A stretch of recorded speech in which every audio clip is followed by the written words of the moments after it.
Hello friends, मैं teacher Sangeeta Singh आप सभी का मैं अपने YouTube channel teacher Sangeeta Singh में स्वागत करती हूँ।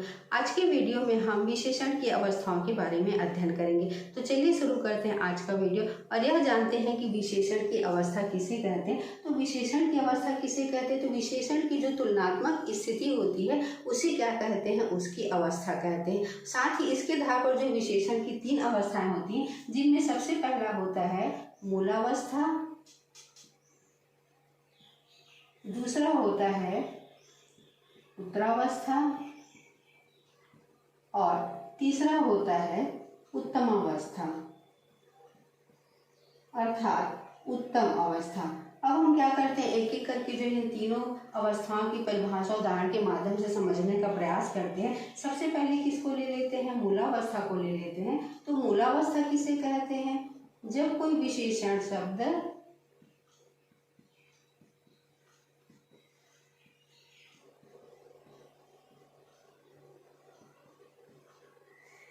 किसी पदार्थ या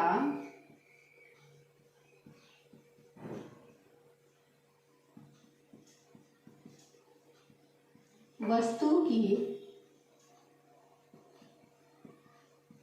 विशेषता प्रकट करने के लिए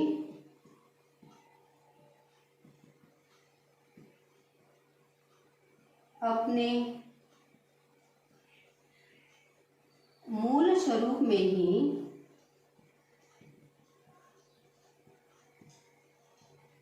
प्रयुक्त होता है, उस स्थिति में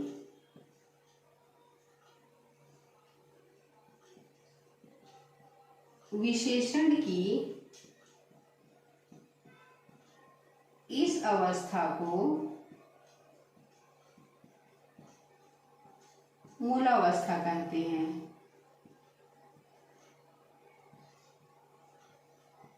इसको उदाहरण के माध्यम से समझते हैं। जैसे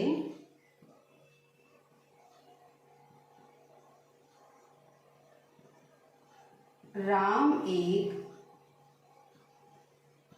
अच्छा बालक है। साथ ही कुछ और उदाहरण लिख लेते हैं। गंगा एक पवित्र नदी है। और उदाहरण लिख लेते हैं। अर्जुन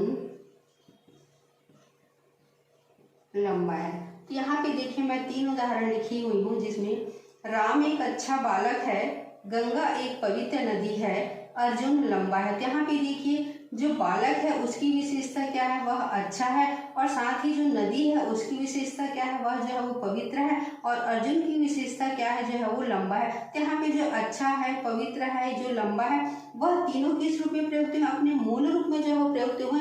और इनके प्रयुक्त होने से संज्ञा सर्वनाम की किसी भी रूप में जो किसी भी प्रकार का कोई परिवर्तन नहीं हुआ है, इसलिए तीनों किस रूप में है? मूलावस्था जो अवस्था है उस रूप में है। अतः हम कह सकते हैं कि जो राम एक अच्छा बालक है, गंगा एक पवित्र नदी है, अर्जुन लंबा है, यह तीनों किसके उदाहरण है? मूलावस्था के उदाहरण है। इसमें किसी का किसी भी प्रकार से किसी से जो तुलना नहीं किया जाता है, ना ही विशेषण बनाने के लिए किसी प्रत्यय का सहारा लेकर के जो है नया विशेषण जो है वो तैयार किया जाता है। यह क्या होता है? अपने मूल रूप में ही क्या किया जाता है? प्रयोग किया जाता है। अब देख लेते हैं आगे दूसरा उत्तरावस्था को। उत्तरावस्था की परिभाषा क्या होती है? जब कोई विशेषण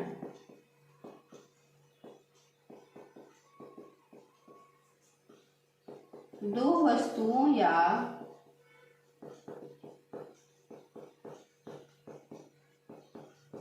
पदार्थों की परस्पर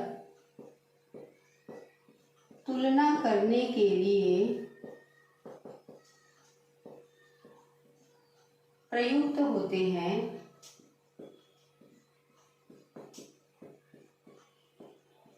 विशेषण की इस अवस्था को उत्तरावस्था कहते हैं।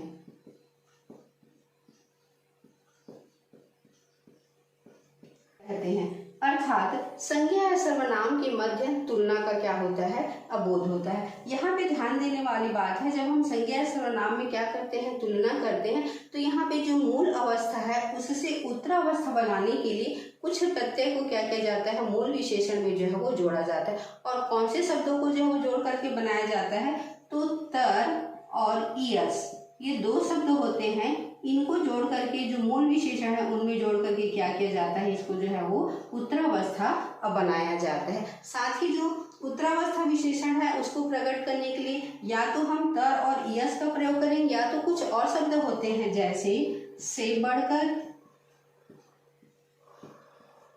की अपेक्षा, की तुलना, से अधिक, ऐसे शब्दों का क्या किया जाता है, प्रयोग किया जाता है। इसको उदाहरण के माध्यम से मैं लिख देती हूँ, जैसे राम श्याम से सुंदर है। यहाँ पे देखिए दो व्यक्तियों के बीच में क्या हो रही है, तुलना हो रही है, इसलिए यहाँ पे जो कौन सी अवस्था है, उत्तरावस्था की जो है वो अवस्था है, राम श्याम से सुंदर है। साथ ही कुछ और उदाहरण लिख सकते हैं, गीता सीता से सचमुच बहुत सुंदर है। तो इस तरीके से हम क्या कर सकते हैं, जो उत्तरावस्था की स्थिति है जिसमें दो वस्तुओं या दो पदार्थों या दो व्यक्तियों के मध्य तुलना को क्या किया जाता है, बोध कराया जाता है। तो इस तरीके से उदाहरण के माध्यम से भी हम क्या कर सकते हैं, इसको समझ सकते हैं। अब किसको देख लेते हैं, उत्तमावस्था को जो है वो देख लेते हैं। विशेषण की तीसरी अवस्था उत्तमावस्था, और उत्तमावस्था की परिभाषा, जब कोई विशेषण शब्द दो या अधिक संज्ञा या सर्वनाम शब्दों में से किसी एक संज्ञा या सर्वनाम शब्द की श्रेष्ठता या हीनता प्रकट करने के लिए प्रयुक्त किया जाता है, तो वहां उस विशेषण की अवस्था को उत्तमावस्था कहते हैं। और मूल विशेषण से उत्तमावस्था बनाने के लिए कुछ प्रत्यय शब्द जोड़ करके क्या किए जाते हैं, जो उत्तमावस्था बनाए जाते हैं। तो यहाँ पे देख लेते हैं कौन से जो है प्रत्यय जोड़े जाते हैं मूल विशेषण में, तो तम, इष्ट या तरी प्रत्यय जोड़ करके क्या किए जाते हैं, उत्तमावस्था जो है वो विशेषण बनाए जाते हैं। या तो ये तीनों जोड़े जाएंगे, या तो कुछ और शब्द होते हैं उनको भी जोड़ करके क्या किया जाता है, उत्तमावस्था बनाया जाता है।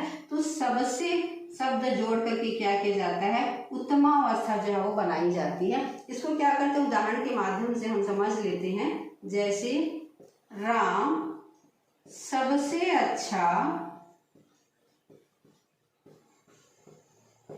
लड़का है। एक और उदाहरण मैं लिख देती हूँ, जैसे गंगा सबसे पवित्र नदी है। तो यहाँ पे देखिए उत्तम अवस्था बताने के लिए यहाँ पे क्या कर दिया गया है, जो उत्तम अवस्था है उसको क्या कर दिया गया है, यहाँ पर जो है वो जोड़ दिया गया है। इस तरीके से जो विशेषण की तीनों अवस्थाएं हैं उनको हम क्या कर सकते हैं, समझ सकते हैं। विशेषण की तीनों अवस्थाओं को समझने के लिए छोटा सा मैं चार्ट बना देती हूँ, उसके माध्यम से भी हम क्या करते हैं, उसको समझने का प्रयास करते हैं। विशेषण की तीनों अवस्थाओं को कुछ शब्दों के माध्यम से समझ सकते हैं, जैसे अयोग्य, इसका जो है वो मूल रूप होता है, और जब यह उत्तरावस्था में होता है तब यह क्या हो जाता है, योग्यतर, और उत्तम अवस्था में क्या हो जाता है, योग्यतम। इसी प्रकार से श्रेष्ठ, श्रेष्ठ जो है वो मूलावस्था रूप है, जब उत्तरावस्था में हो जाएगा तब यह क्या हो जाएगा, श्रेष्ठतर।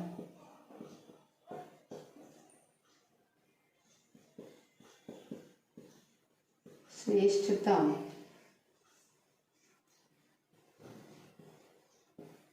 अधिक, अधिकतर, अधिकतम, प्रिय, प्रियतर, प्रियतम, विशाल,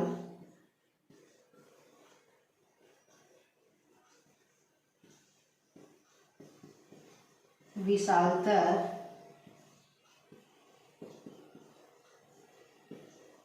विशालता। इस चार्ट से स्पष्ट क्लियर हो रहा है जब मूलावस्था में होगा तो वह किस रूप में होगा, साथ ही जब यह उत्तरावस्था में होगा, जब तुलनात्मक स्थिति में होगी तो किस तरीके से तर प्रत्यय लगा करके हम क्या कर सकते हैं, उसको उत्तरावस्था बना सकते हैं। इसी प्रकार से उत्तमावस्था में जो है वो तम प्रत्यय लगा करके हम जो है वो मूल अवस्था से जो है वो उत्तम अवस्था में क्या कर सकते हैं, उस विशेषण को जो है वो अब बना सकते हैं। इस तरीके से हम जो है वो मूलावस्था, उत्तरावस्था और उत्तमावस्था को क्या कर सकते हैं, समझ सकते हैं। और अगर मान लीजिए परीक्षा में आता है तो इस तरीके से हम पहचान भी सकते हैं कि जिसमें तर लगा होगा वह उत्तरावस्था होगा और साथ ही जिसमें तम लगा होगा वह कौन सी अवस्था का होगा, उत्तम अवस्था का अविशेषण होगा। तो निश्चित ही अगर आज आप लोगों को वीडियो अच्छा लगा होगा तो वीडियो को लाइक कीजिएगा, कमेंट कीजिएगा, शेयर कीजिएगा। अगर आप मेरे चैनल में नए हैं तो चैनल को सब्सक्राइब भी कीजिएगा।